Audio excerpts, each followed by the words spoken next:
Varma worth కళ్ళు చెదిరిపోయేలా ఉంది వర్మ. Mind blowing. ఏరే level Varma. Tilak Varma one man show. అసలు తెలుగు కూడా తలుచుకుంటే వార్ వన్ సైడ్ అవుతుందని మరొకసారి నిరూపించాడు.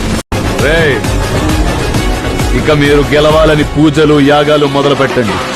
అహ్మదాబాద్ మే హైదరాబాదీ కా హవా. అసలు Mumbai back to back wickets పడుతున్నప్పుడు తిలక్ వర్మ అసలు ఇనిషియల్ గా స్ట్రగుల్ అయినట్టే అనిపించింది. First 20 balls less than 100 strike rate.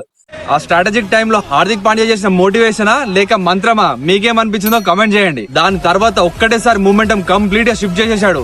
8 4s 7 6s more than 300 strike rate ఆడి 45 balls లో 100 కొట్టేసి ముంబైకి బిగ్ రిలీఫ్ అయితే అందించాడు. అదే బౌలింగ్ విషయానికి వస్తే మొత్తానికి బూమ్రాకి అయితే వికెట్ దొరికింది ఆఫ్టర్ 5 matches.